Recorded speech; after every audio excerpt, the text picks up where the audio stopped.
Hello, and welcome to Weed and Grub.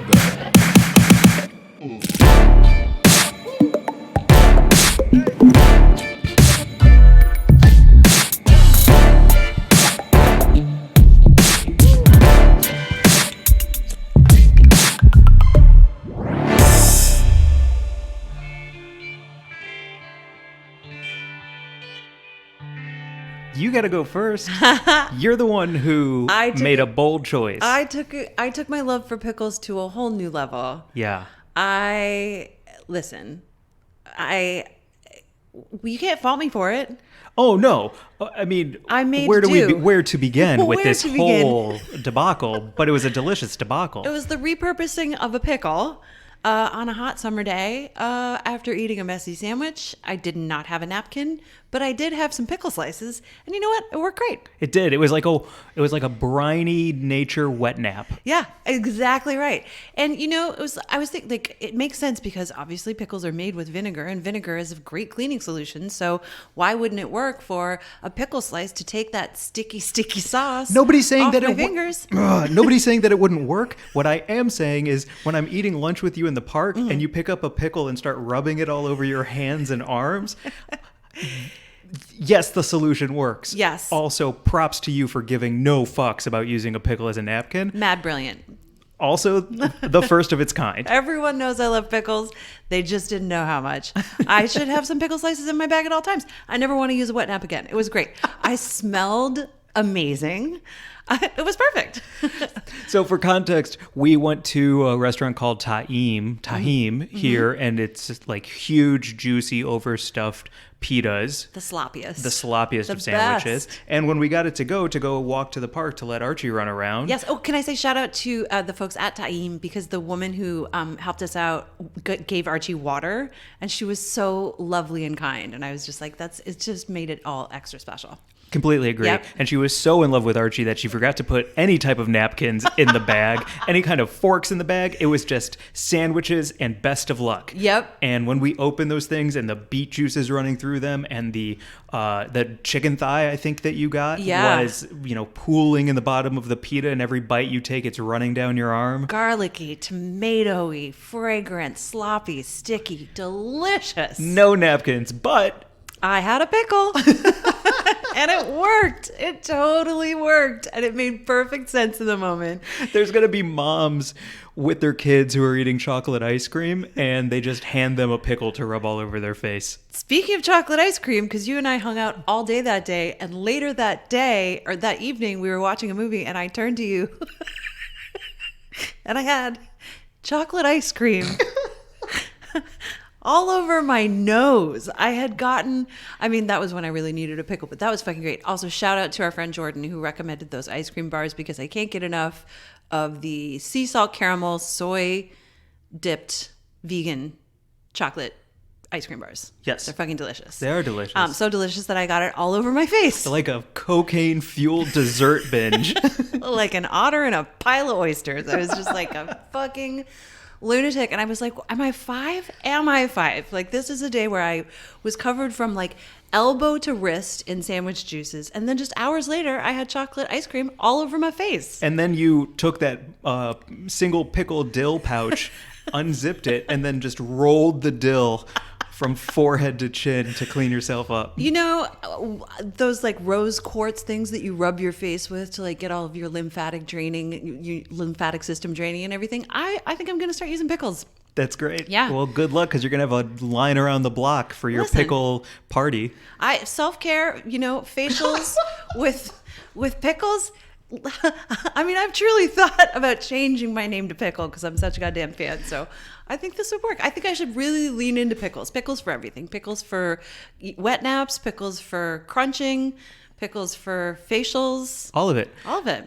Props. Yeah. Just props. The MacGyver of napkin technology. Can't go wrong with a pickle. Get it. What up, Mary Jane? How's it going, Mike? It's fun as hell. Welcome to Weed and Grub, everybody. This is a podcast about comedy, cannabis, culture, cooking, calling shit out, and chefs today. Kapow, kapow. And our amazing guest, Chef Nikki. Yes. So excited. And our buds of the week this week. Fucking everyone. This was a very foodie, fun app. Absolutely. Which is amazing and made all the more enjoyable by... I mean, I actually do know why I had chocolate ice cream all over my face, and it was because I had eaten a 10 milligram live resin, like kind of like a Starburst. It was like a weed Starburst. It was delicious, and I was feeling so good. And I was just like in that ice cream, like a, like a happy little otter. Yeah. Does that mean that you missed your mouth and touched your nose, or does that mean, like, because the mouth and nose, there's like a gap. There's a top lip gap between the two. I'll tell you what it was. It was, those little ice cream bars are on sticks. And so I had sort of like angled the stick so I could get a maximum bite of the chocolate with the ice cream. Minus the stick.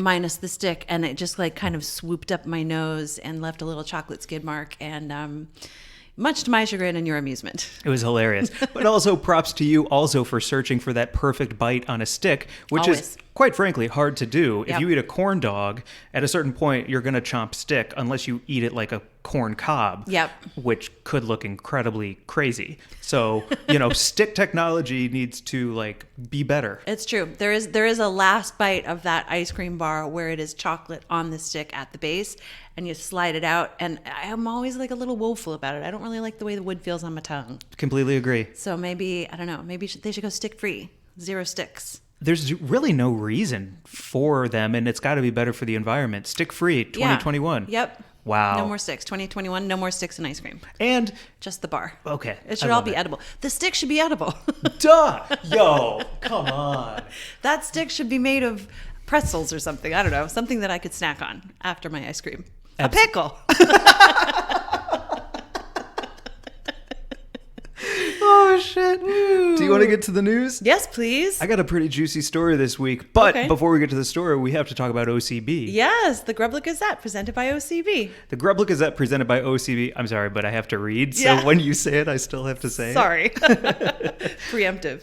The Grub Gazette is presented by OCB Rolling Papers, the largest rolling paper brand in the world, crafted naturally since 1918. OCB offers a full line of plant-to-puff papers made with sustainable fibers farmed from within a 500-kilometer radius of their facility in France, which is powered by 100% green energy. In 2020, OCB rolled out America's first ultra-thin, slow-burning bamboo rolling papers and cones. Ooh. They're even burning, no tear, GMO-free, and vegan. They're great. Not all rolling papers are created equal. OCB offers a premium smoking experience we like to call Harmony on High. Yeah, we do. Ask for OCB wherever you buy your papers and sample the entire line of products. Plus, visit OCBUSA.com and follow OCB on Instagram at OCB_USA. Give them a follow. And if you like our podcast and support us, support the folks who support us. Thanks, OCB. Thank you, OCB. So, today's story is from Marijuana Moment. Okay.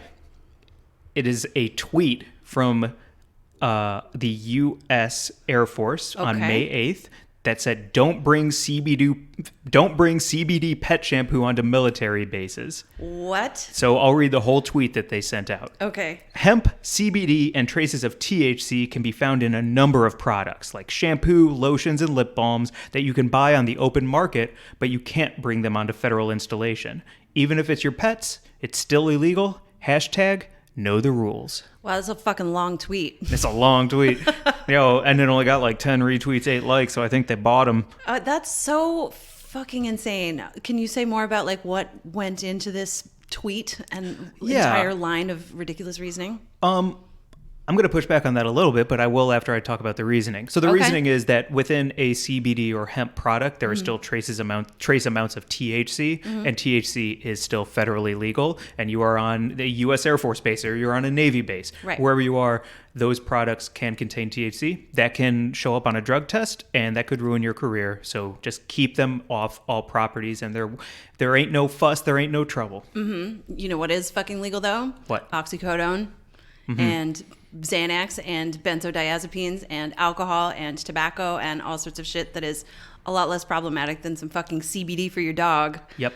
So, and also how ridiculous, like how effective has the drug war been that it's dangerous to bring anything that might have the trace amount of a plant compound onto the Air Force base. The whole thing is just so beyond insane. Well, let's double down on it, because around Thanksgiving, the Air Force sent out a memo, and it was like an internal memo that was leaked, I believe, that said, have a great time, enjoy Thanksgiving, but be careful of Grandma's miracle sticky buns. They might help her hip, but they could ruin your career. Wow. Grandma's miracle sticky buns? Okay, look, there's this whole thing that happens every year where people get all wigged out that they're going to be giving out weed candy to children, and that, like, you know, you're going to get some weed that you didn't want and some Halloween fucking treat. People don't do that. Nobody does that. Right. Nobody puts out their weed edibles for people who don't know that they're weed edibles or don't want weed edibles. No, like, you know that's what people just do? not what happens. They make you chug and do a bunch of shots you don't want to do on your birthday. Oh, God. Against your will. Yes. And you're like, yo, I don't want to. And everyone's like, do it, pussy. Drink. So yeah. yeah, that's insane. So, wow. So just to go down the line a little bit for this, in 2019, the Department of Defense announced a policy barring all activity and reserve members from using any hemp products, including CBD. The Navy issued a notice in 2018 informing all the ranks that they cannot use CBD and hemp products, no matter the legality. That's so fucking whack, because the fucking Navy, like, ships, sails, and ropes were made out of hemp centuries ago. Get into centuries ago. The hypocrisy and the stupidity and the fucking idiocy behind this policy of the U.S. Navy being like, no hemp allowed. Hemp is what got us here. Hemp is what fucking propelled the ships with the sails and the ropes when they came from Europe to the continent of North America. So you guys are fucking idiots. Like, it's just, the mind boggles, truly. Yeah. Boggles. Like, I get so crazy about it, and just about how effective this absolutely stupid war that was made up by people to criminalize fucking and police communities of color and fucking people who were resisting the government, that it has been so effective that it is now actually completely criminalized a plant that built the vehicles that fucking got, like, it's nuts. And you wrote Grandma's magic sticky buns, and that's the hackiest.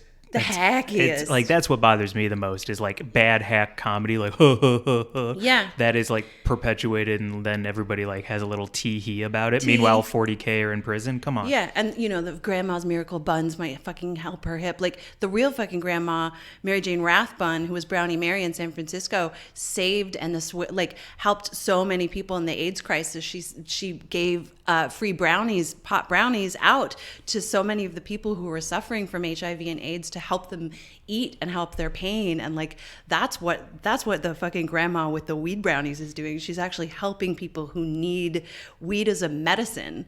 It's not like some fucking joke. That's so interesting you say it that way, because they are also acknowledging that it will and probably is helping your grandma's hip. Yeah. That's crazy. Wow, like, great what a point. cell phone, you know? Oh, well, it's good for her, like, terrible bone pain, but, you know, look out for your Army career. Yo. Like, and as a veteran, you'll be denied benefits if you try to use medical marijuana to cope with any of your fucking, you know, PTSD conditions, or anything, PTSD or fucking, you know, physical injuries when you return from combat. Do you want a little bright side as you take a deep breath? Yep. Two bright sides at the end of this article in Marijuana Moment. There is a bipartisan bill that was reintroduced last month that would federally legalize medical marijuana for military vets. Great. And lawmakers have recently filed several pieces of legislation that would promote research into therapeutic potential of cannabis for veterans. Great. Research data happening. Meanwhile, this is where we're at right now. Yeah, this is where we're at right now. Don't bring your CBD shampoo onto the Army base. For your dog. Got it. Right. Okay. I don't know, man. I don't know.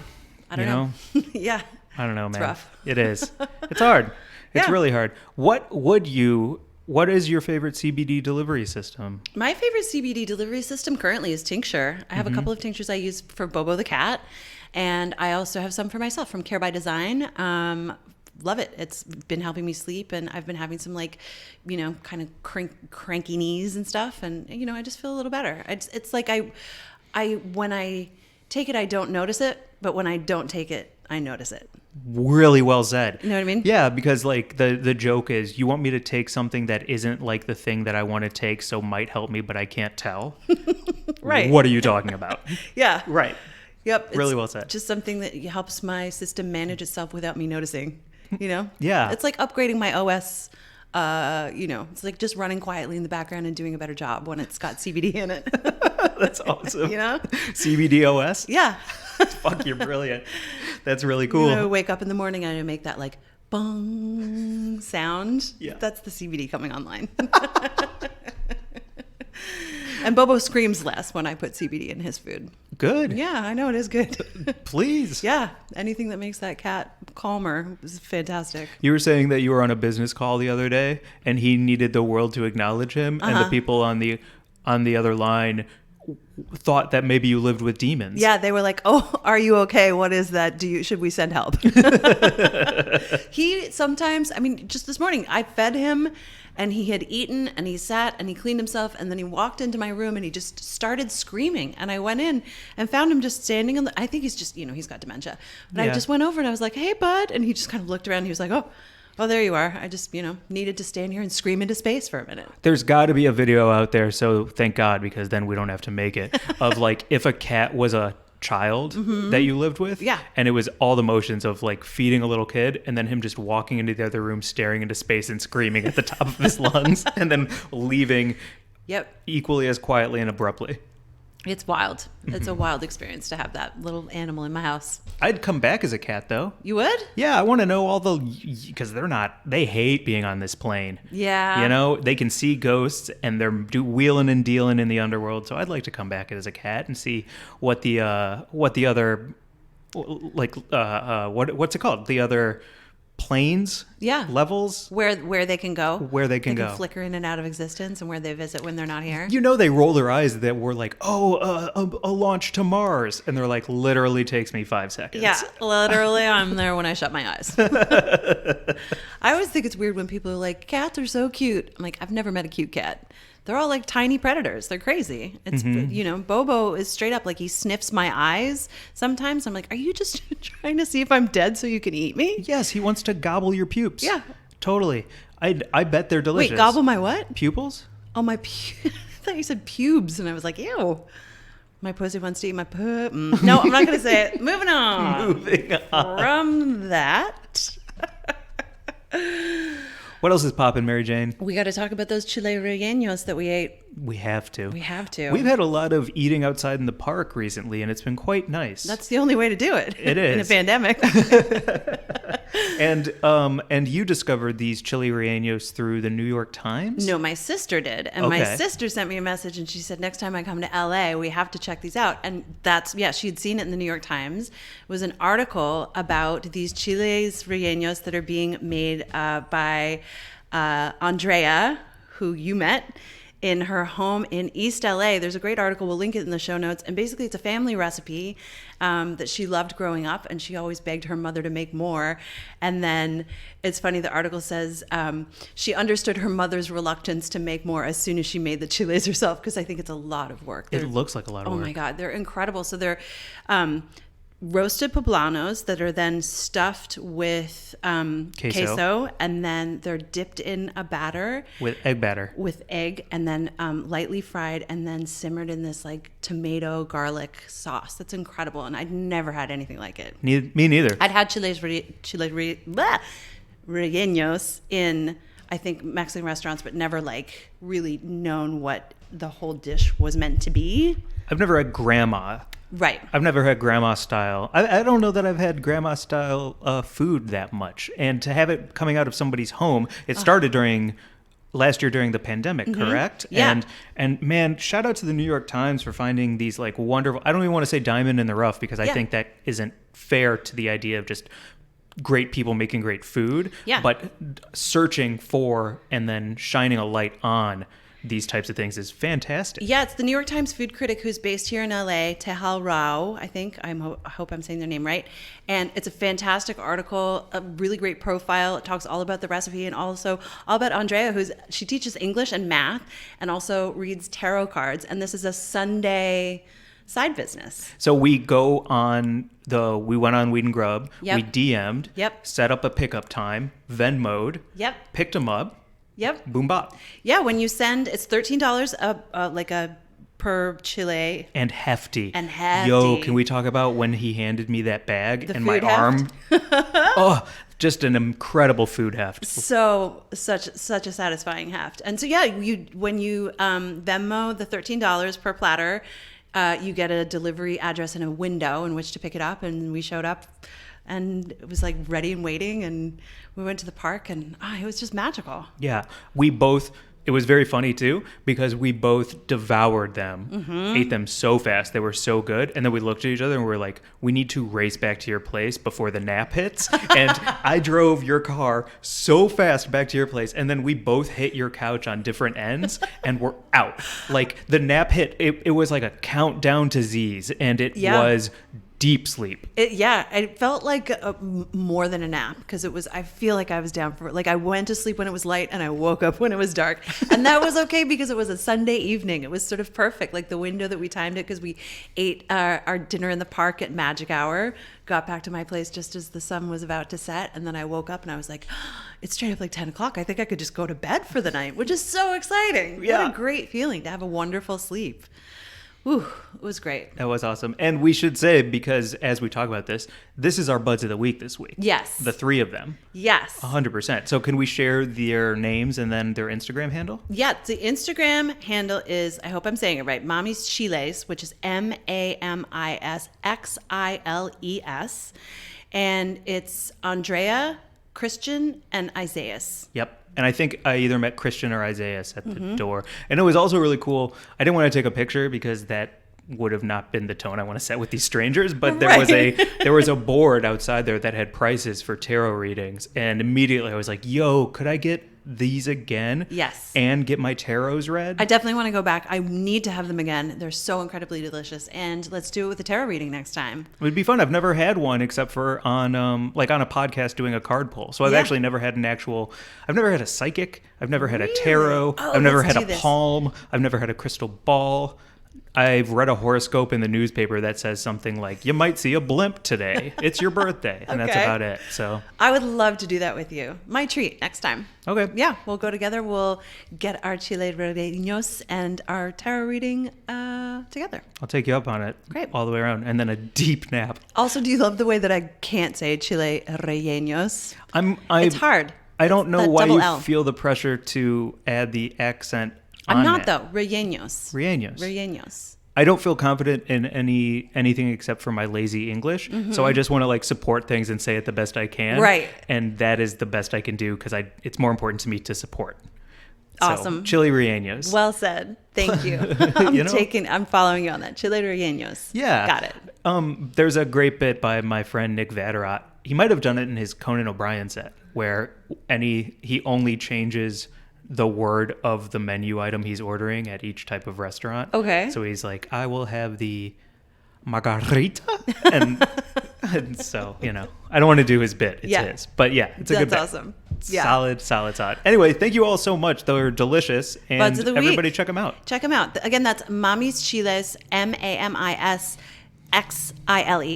They're in East LA. Andrea makes the most beautiful dish in the whole entire world. You should treat yourself if you can get to East LA to get one. 100%. And before we get to our VIB, our very important bud, we should also say in the New York Times article, which is linked in our show description, there is a recipe. Yeah. So if you don't live in LA, but you're interested in trying to make something like this, follow that recipe and you ain't going to lose. You're going to win.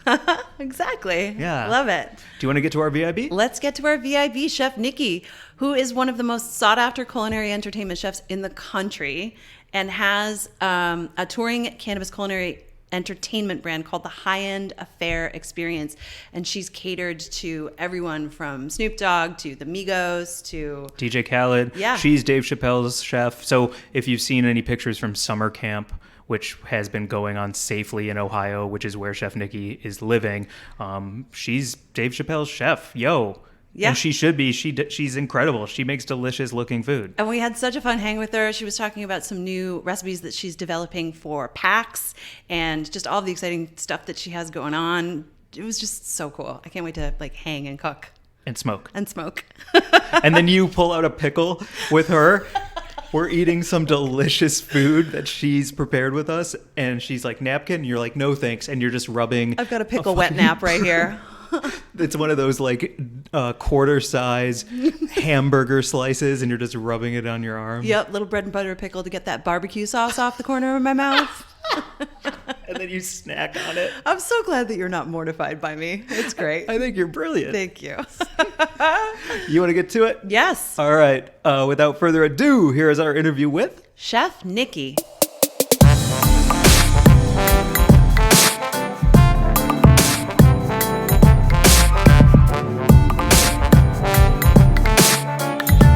What up, Chef Nikki? Thank you so much for joining us. Absolutely. Happy to be here. Thanks for having me. What about for Mother's Day? You mentioned that you were cooking for a lot of moms. Can you maybe share a little bit about everything that you cooked, how the vibe was, how the day went? Wow. I cooked a lot of food yesterday. So I had 3 racks of lamb.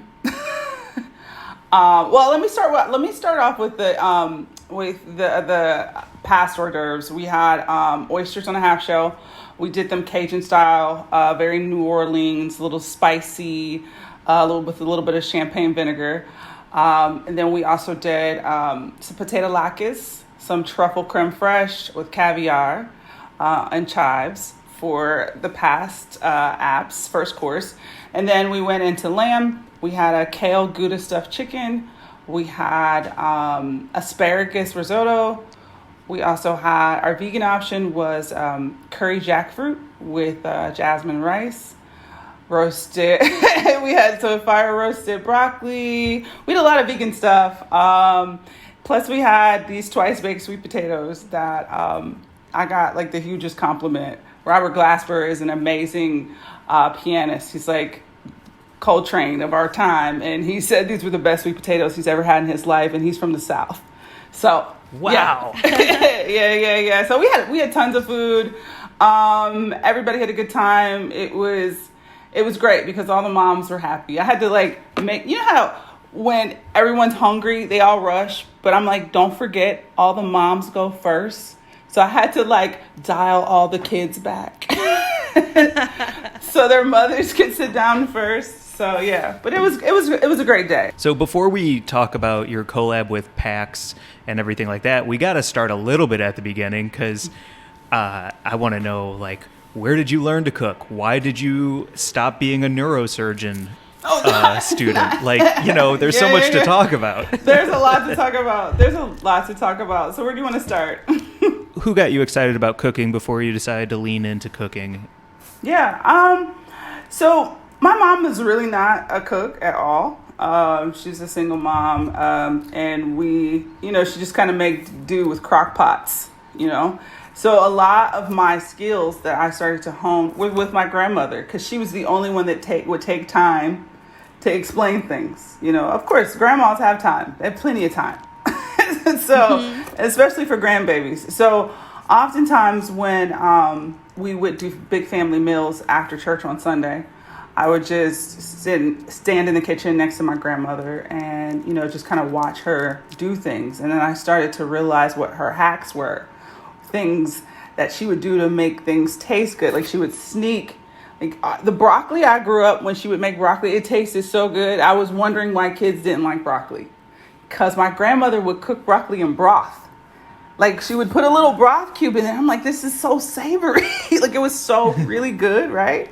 And so I just started to pick up on little small things. And then when I would be with my grandmother, I would go back home to my mom's house and then I would try to recreate certain things.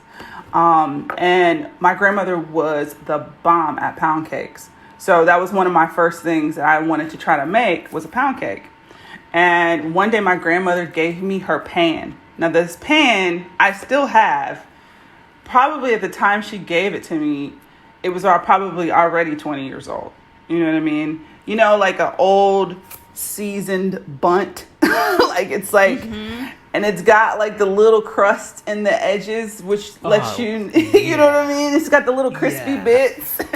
And you could just tell it had been greased with so much Crisco and butter over the years. And so I still have that pot to this day. That bunt pan to this day. And anytime I make a pound cake and I flip it over, it comes out so clean. every time. No problems. So that was one of the first early things. And the second thing that I really kind of took from my grandmother, and I kind of merged my mom's recipe too, is the mac and cheese. Mac and cheese is like that one item.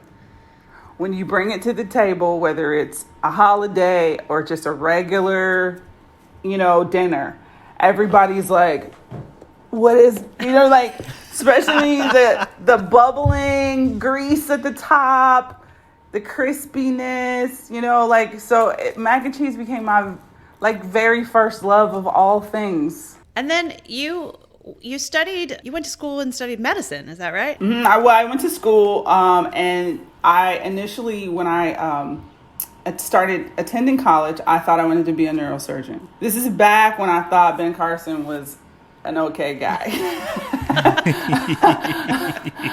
No shade against Ben Carson, but when I was a kid, he signed my book. I had one of his books called Gifted Hands, and I remember standing in line, waiting for him to sign this book, because I thought it was amazing, because this is the first black man to do anything of this sort, separate twins conjoined at the head. It was a thing for me, and I loved anatomy and I loved medicine as a kid.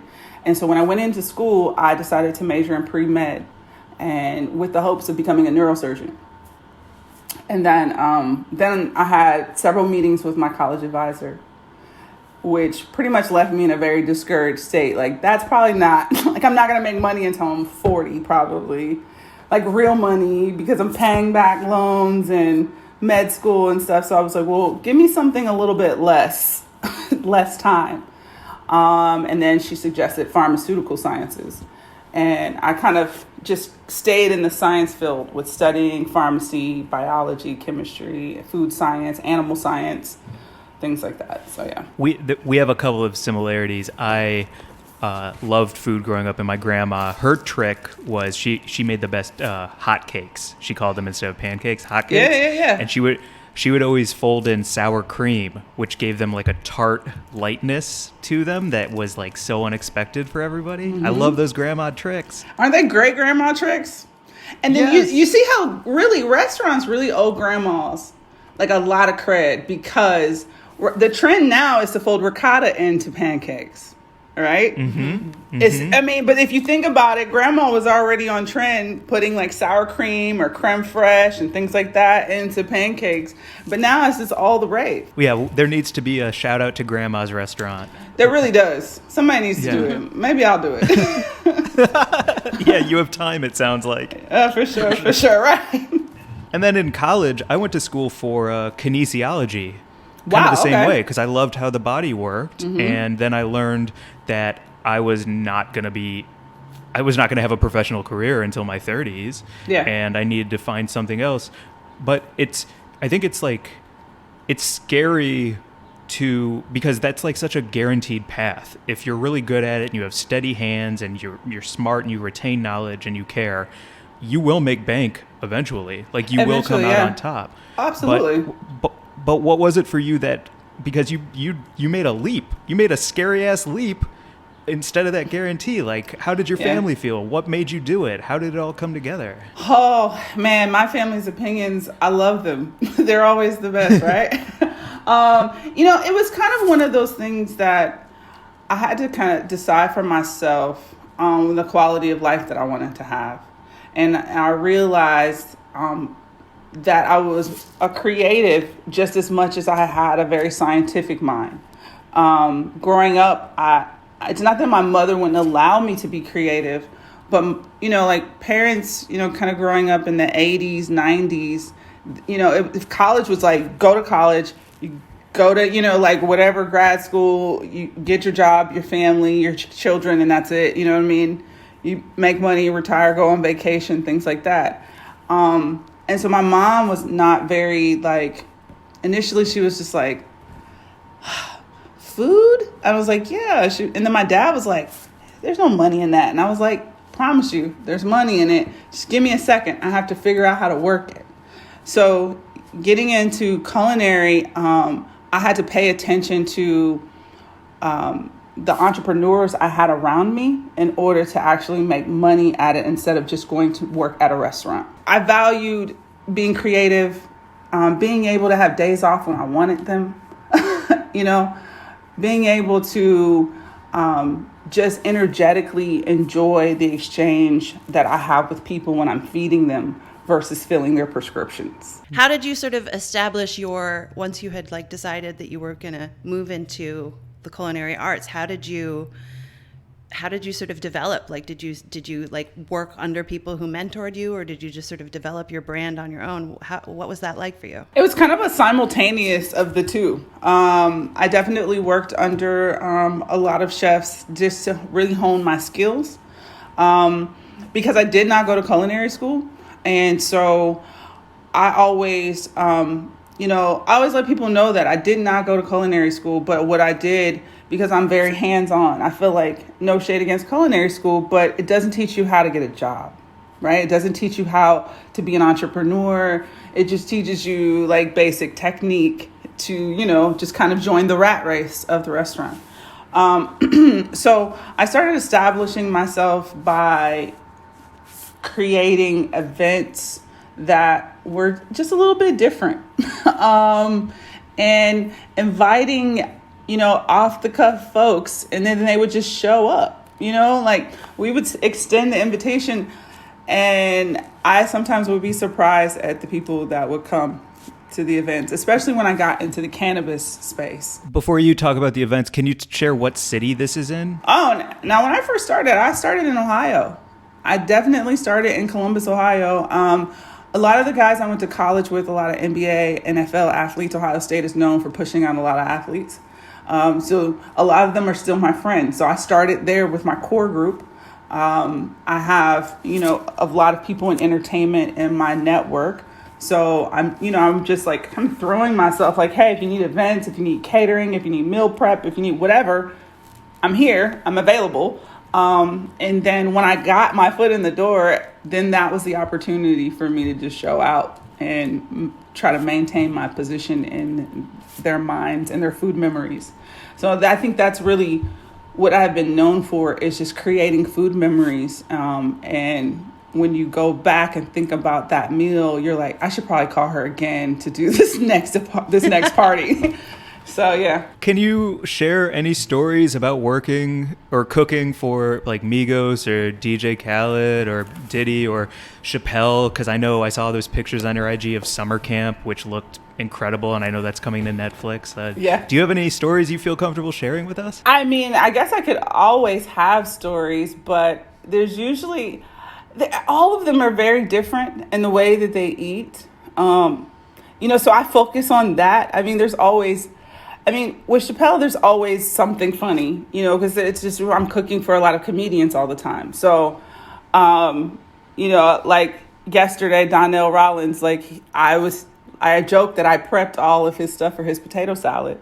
But he's like, he always jokes that he's my sous chef. So we always have these little dialogues and exchanges. The Migos are, the thing with a lot of my guys that are rap artists, and they tour, their diets and the way that they eat are very similar to teenagers. I'm gonna be honest with you. But because they eat, like, I almost have to reprogram them as far as eating. I had to reprogram DJ Khaled a little bit because I was with him during the time that he was doing a Weight Watchers campaign. So we had to get him to lose weight really quickly. Also adhere to Weight Watchers. I think that was right around when he was having his son too, right? Hassan. When he was having his first son, yes. Yeah. And so I do spend a lot of time just reprogramming healthy eating habits and introducing new foods, which is, kind of fun for me because when I get someone's rider or when I see, kind of like what they are expecting to eat, like for instance, the Migos, it was almost like Thanksgiving dinner every time for them in their green room. Every time was like turkey, dressing, mashed potatoes, gravy, like very like comfort grandma's house, So I was like, all right, well, maybe see if I can tweak this a little bit. Let's add some fresh green items in here. I'm like sneaking in like healthier items just because they ate, a lot of times there's a lot of sweets and things. So it's just a balance, and I think that they appreciate that. But I do always ask if there's any type of dietary, like if goals, like DJ Khaled had a goal and we had to get him to that goal. I know you cook a lot with organic and local ingredients. So when you're traveling to cook on the road for folks, do you get a chance to go to markets, or do you sort of have an idea in advance of what you're going to make? Yeah. How does that work? So I absolutely go to markets all the time. So usually what I've done over the years is I establish, I have my little chef friend circles, right? So the next time, if I know I'm coming to like Chicago, for example, I'll call my chefs in Chicago that are my friends. I'll get recommendations on who their purveyors are, their markets, their local produce folks. And I just connect with them that way. Oftentimes, prior to me getting there, we all help each other. So they'll do my grocery shopping for me sometimes, or then sometimes already have me set up so I can go to the market and get local produce. So I do that pretty well. I'm able to connect in most major cities. It's only like smaller cities that I may have to go a couple days in advance to try to figure out the lay of the land. But the chef network is pretty good. We all will definitely rally behind carefully sourced, sustainable ingredients, especially when my culinary friends know that I like certain high quality things in certain areas. Does that also tie into, can you hit a chef up and be like, where's the good weed in your city? I need that plug as well. Yes, I can, but I'm usually the chef that knows where to get the good weed from, no matter where I'm at. How did you start working with cannabis in your cooking? Well, that was really the first time that I did a large-scale cannabis dinner was for Mary Jane. And so I did the launch for Mary Jane for Snoop. And so that was my, about almost 5 years ago, that was my very first large-scale party. It was 250 of Snoop's friends and me trying my hand at dosing everyone individually. Like I was almost like a blind experiment. I did a lot of research, my own beforehand, worked with a friend of mine who's a food scientist to get my formulations right. So I didn't just walk in there willy-nilly. But that was my first time really doing a large cannabis dinner like that. And most people start at like 15, 10 people. And I was like, nope, 250, let's go. Your pharmacological training must have come in so handy in that moment. It did. It really did, because the technique that I use and when I'm doing dinners is a technique that when you're taking a prescription, it's a taper or a titer. So you go up or down, right? And so it depends on the products that I'm using for the night, whether I start high or I start low. But then it's a gradual increase, just like I'm ticking you up like a couple milligrams at a time. By the time you walk out of there, you probably would have consumed about 150 to 200 milligrams, but I've balanced you out with, a lot of different cannabinoids, derivatives of CBD and things like that. It really is kind of a science to it. Doing a first party like that is my first instinct would be, oh, this has to be a 1,500 milligram dinner, because like these are like, yes, it has to taste good, but I want to like get everyone crazy messed up and all. But it sounds like you really understand restraint, so that it's like you almost have like your code of the things that are most important to you, and that's your execution list. Yeah. Could you talk more about that? Absolutely. I try to take very good care of my guests because I put myself in your shoes. I literally I astral project into your body, into your mind. And I think, and I'm being honest with you because I would like to know how you feel. I would like to know, so I take myself through that process. like of the process of maybe you got too woozy and too high, too fast. Like, how can I help? Or how can I bring you back to even? So I put a lot of fail safes around the events that I do. We have Lyft as a sponsor, usually almost always. That way we make sure you get home and to and from. I do work with a brand called Undo, and their tagline is Unblaze the Haze. That it will take your high down in about 30 minutes. I also am very mindful of, I go out and talk to all of the guests. My staff is very trained to recognize when guests are teetering or having an experience that they may need to be taken into a separate space to kind of relax. So we create different rooms and activations around the events that you can have very zen, very chill, recover, relax. Mary's Medicinals is always there doing massage, reflexology.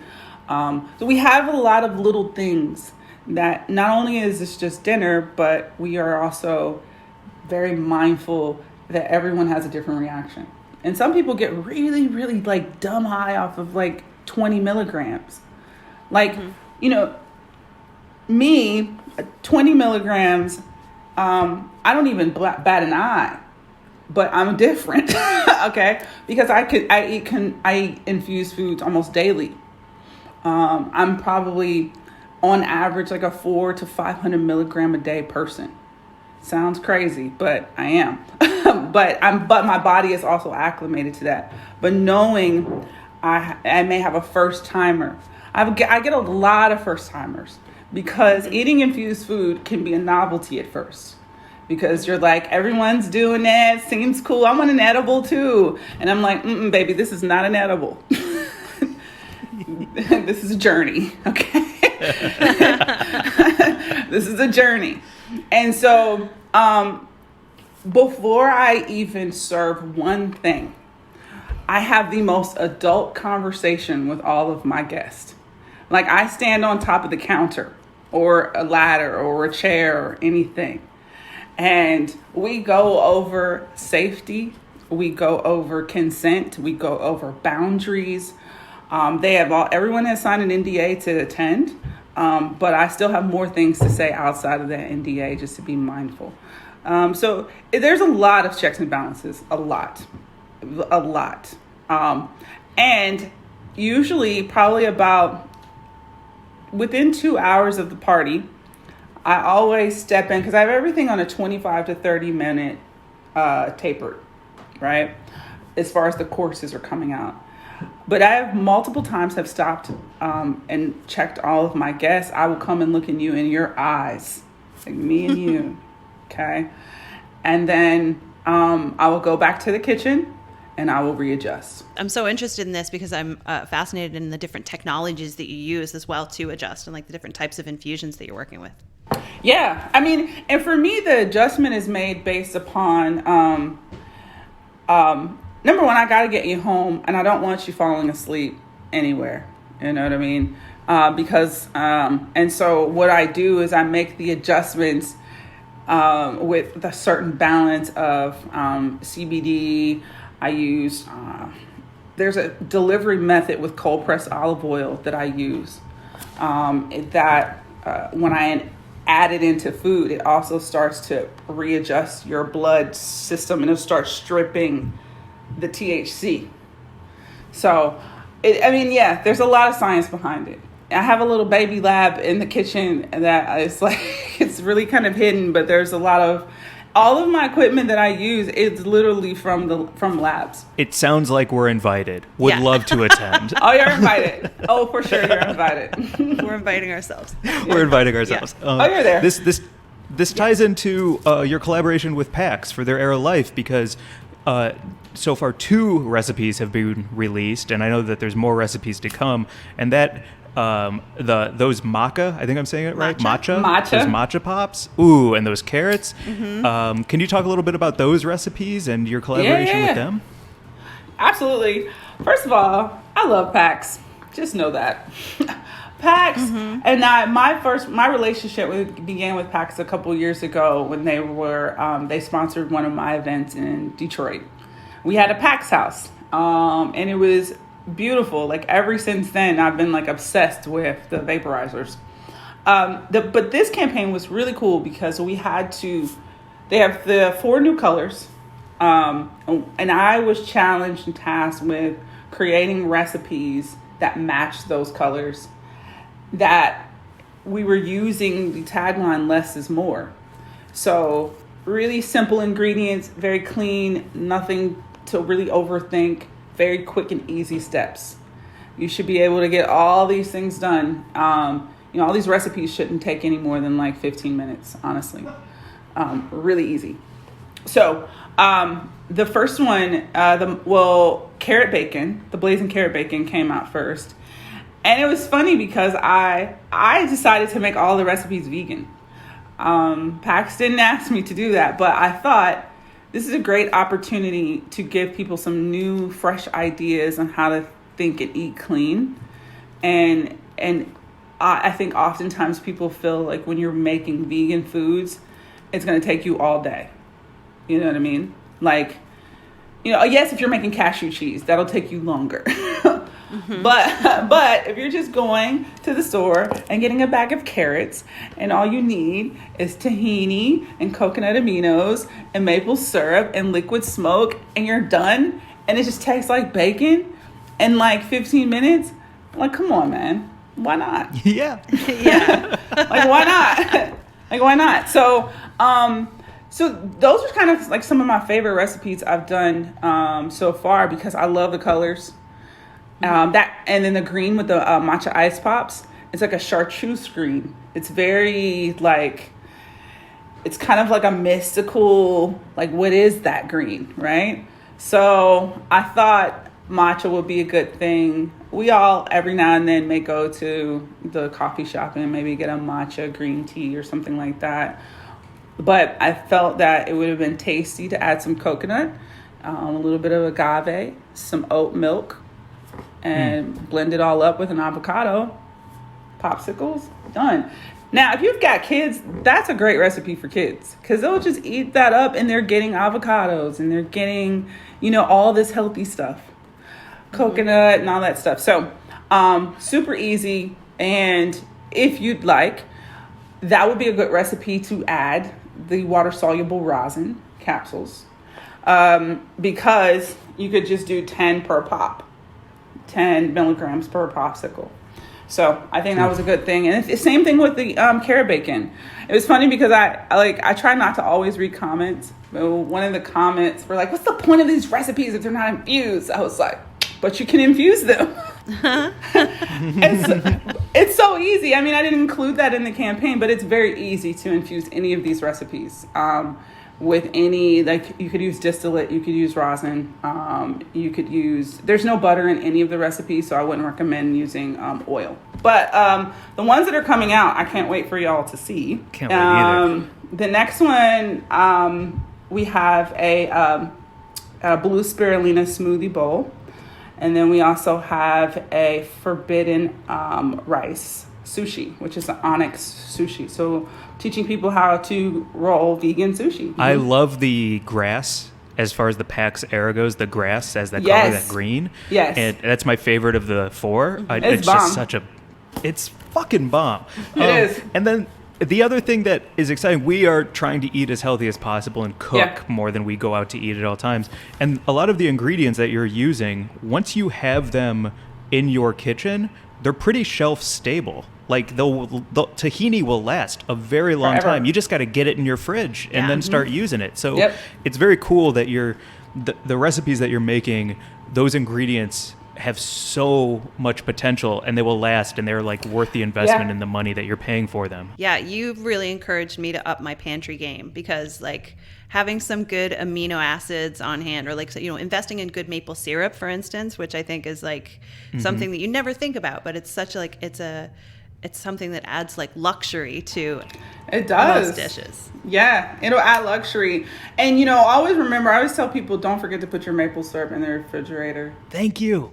I always tell people, don't forget to do that. I remember the first time, like 20 years ago, when I got real maple syrup and I left it in the pantry and it got like gray. There's like little gray bits that'll develop when it starts to oxidize and do like weird stuff. Yes, keep it in the refrigerator with the tahini. That's it. What does your weed pantry look like? Do you have like a pantry area where it's just all of your different strains and isolates and distillates and stuff? I do. Ooh, I'd love to see it. I do. I do. I have a carry case, a box, like a wooden box, like I take with me that has trinkets. I call them trinkets because it's like when I open it, I'm like this all the time. I'm always like that. It's like my little treasure box. But in my pantry, it's really kind of a mixed bag of different types of concentrates, honestly. And I get a lot of different things to try, and then I have right now I'm doing a collab with a company doing simple syrup and vanilla bean extract. So I've been kind of playing around with the drink game, like doing drinks, smoothies, cocktails and things, it can be a little tricky because you want to never have an oily residue, so I play around with that because I'm working on vinaigrettes and vinegars and sauces and things like that. So I want smooth, clean, you won't even know that there's cannabis product in there. And then I have so many different types of RSO syringes, like different versions. I mean, because I have, different strains of RSO and distillate, and I have it from very clear, clean, almost white to like yellow, have crude. Like I play around with all of it. It's really kind of like, I was joking with someone. They were like, so you don't use one of like the magic butter machines or Ardent? I was like, no, I don't. I don't. I still respect those machines. I still respect the process of people learning to do infusions that way. But it's kind of... Well, I'm sorry, but like I have to say, like, we don't know each other, but anybody who is interested in like neuroscience isn't going to use a machine. They're going to have complete control over everything at all times because it is in the details. So it is in the details. It's really hard for me to set it and forget it. It really is. It's very hard for me to do that. Do you remember the first time that you felt like weed worked for you? Like, was it from a young age, or did you smoke when you were growing up, or how did you find your synergistic relationship with weed? The very first time I smoked, I was a teenager, for sure. It was, just teenage stuff, just sitting on the back of a truck at the park, and everybody just passing around a joint. And then I stopped smoking kind of the bulk of my 20s. I was like having children, I was unsure. And my brain was also programmed to big pharma. My brain I did not look at cannabis. I knew it was a healing mechanism, but I looked at it as more of a drug than I did as a property of healing. And so it wasn't until later in like my late 20s to 30s, early 30s, that I started reprogramming my mind. And I think that is very important for me to relay because I don't look at cannabis as a drug. I look at it as a plant medicine. I look at it as the root word of which it is entheogen. And entheogen, the reason why people feel like you get the feeling of being high is because that's the closest you're going to get to your highest self. And it's the feeling of God. Honestly, the root word in entheogen is of God. Whether you believe in a higher power or not, you know it's not down here where we are. It's somewhere up there. And so when you're smoking, you get that elevated feeling. And so I started to reprogram my mind and redevelop my relationship, a healthy relationship with cannabis. I was the mother that was hitting the vape pen while I was at my daughter's basketball games, for sure. You know what I mean? Because I also realized the other mom sitting next to me had vodka in her cup. So this was a better option for me because I have to carpool. I have to carpool. You know what I mean? Yeah. You'd rather me carpool with this than the mother that has been on probably her third vodka cup of coffee. So that's how I started to develop that. And then I also started to tie in, my knowledge of love of science and then merge it into food to also create a balance of healthy relationship. So for me, I always wanted cannabis to be in my life to the point where it was second nature, like salt and pepper or going to the bathroom or like taking a shower. It is what it is. As we wrap up, I gotta know, what's your favorite meal? What's your favorite food? What's the thing that just brings you back to that place of absolute perfection? So I love broths. I'm a broth person. I love soups, but mainly I love any Asian style soups. Mainly Thai soups or ramen. So I have been really into, like, my favorite go-to meal when I'm home and I want something quick and easy is either a pho or a ramen. My favorite is to do a tom yum pho. So I take the base of a traditional pho recipe and then I add tom yum paste and then I add coconut milk and then I add lemongrass and then I add ginger. And then then of course I add my noodles towards the end, but usually inside there's bok choy, there's cilantro, there's carrots, maybe some type of enoki mushrooms are usually my favorite to put on top. And then I always infuse my broth.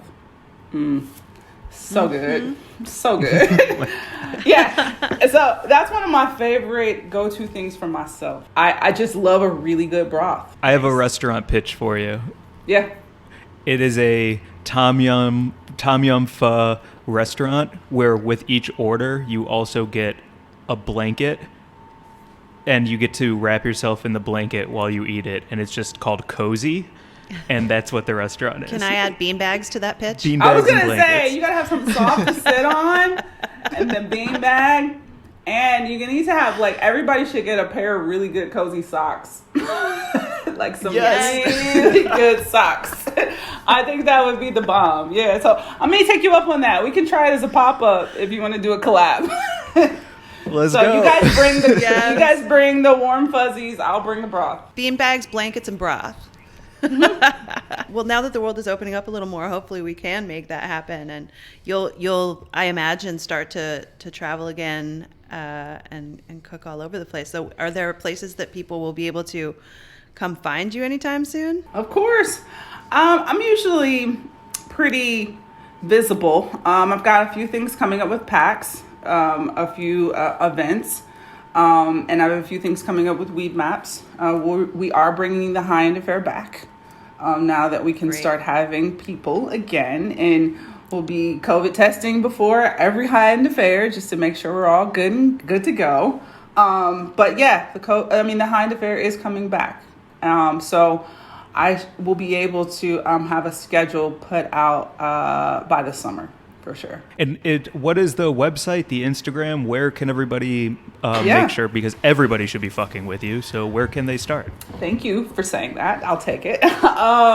So the High End Affair is just thehighendaffair.com and the High End Affair on Instagram. I am the Chef Nikki on Instagram and via website as well.